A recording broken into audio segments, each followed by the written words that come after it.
Hi, it's Celeste, your canary in the coal mine. Today I wanted to talk about hand sanitizers and all other products containing the chemical triclosan.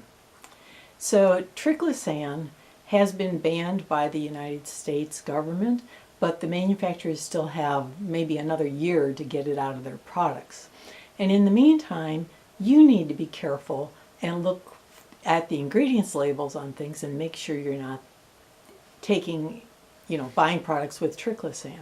And it is the major antibacterial ingredient in most of these gel hand sanitizers.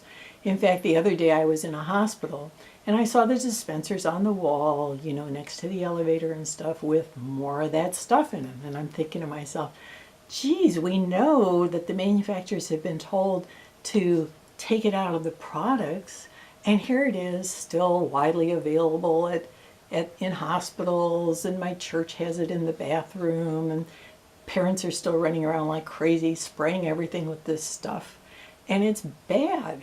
So I did some research online, and I wanted to tell you some of the things I found about triclosan.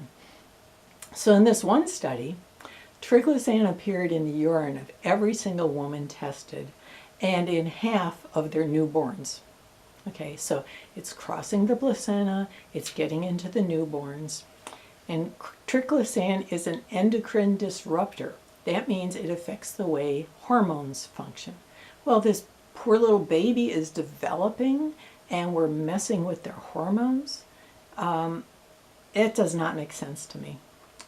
Okay, so triclosan is used in over 2,000 products, ranging from like body care products like toothpaste and soap and all kinds of stuff, all the way over into children's toys and things that are you come in contact with, but they're not personal care products. You might think that it's only in personal care products, but it's not. And there's a related compound called butylparaben, which is also used in cosmetics, which has many of the similar properties to triclosan. And so they did a study where a bunch of women who'd been using products that had this parabens in it, that was also transferred to the baby. And the point is that these products have no proven benefit. They don't actually do what the marketing says they do. It turns out that they are no more effective. No one can show that they are any more effective than washing your hands with soap and water. And so why would you use something that has no proven benefit but has downside risk when soap and water would be just as good? Now this ban supposedly does not affect, it only affects washing products like the foam that you would use as hand soap and then wash away, but does not affect hand sanitizers or wipes or products used in healthcare settings. But in another source, which was, I think this was from the FDA itself. The Mayo Clinic, on the other hand, said it included the liquid foam, the gels, the bar soaps, and the body washes.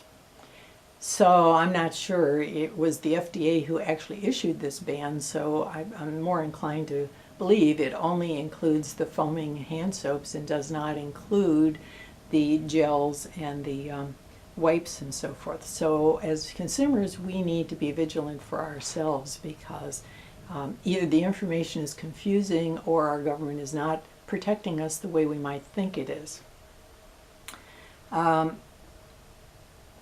Not only does triclosan not show any evidence that it's better than soap and water, but there is other studies that show that it actually may be doing long-term harm because of its hormonal effects. In one study I looked at, it affected thyroid function in adults, and in another study, there's a theory that bacteria will build up a resistance to it, just like bacteria have built up resistance to other antibacterials.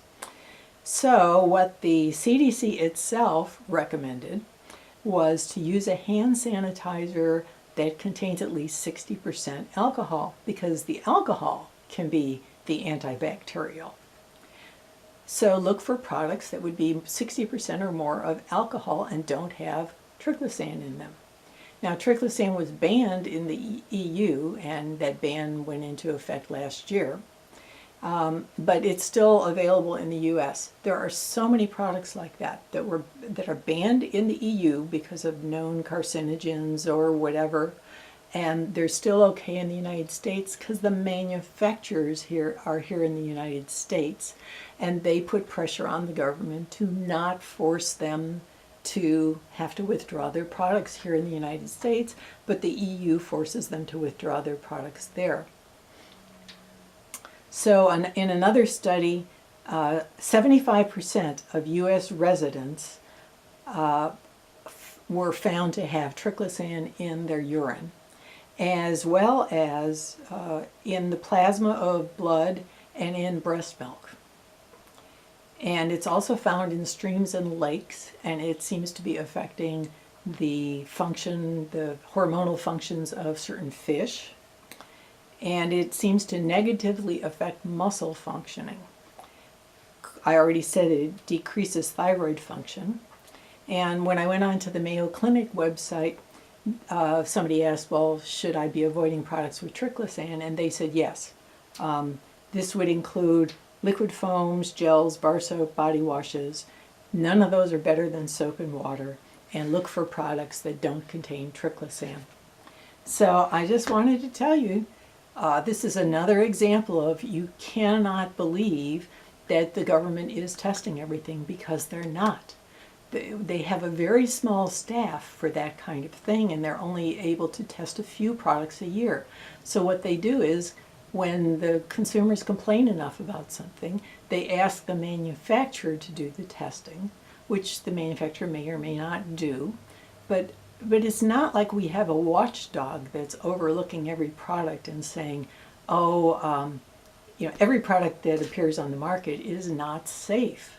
We don't know that because most of the chemicals in the products have not been tested.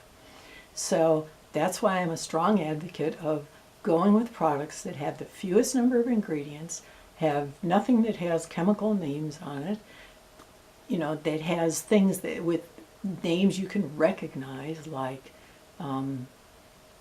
cloves or something like that, and try to buy products that are closer to natural ingredients without all the added chemicals, because we have very little evidence that any of those chemicals are safe.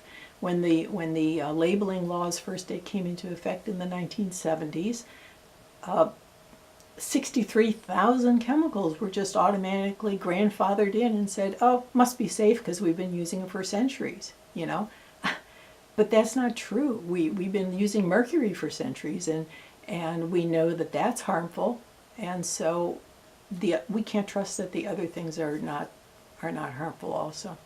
So that's what I wanted to say for today.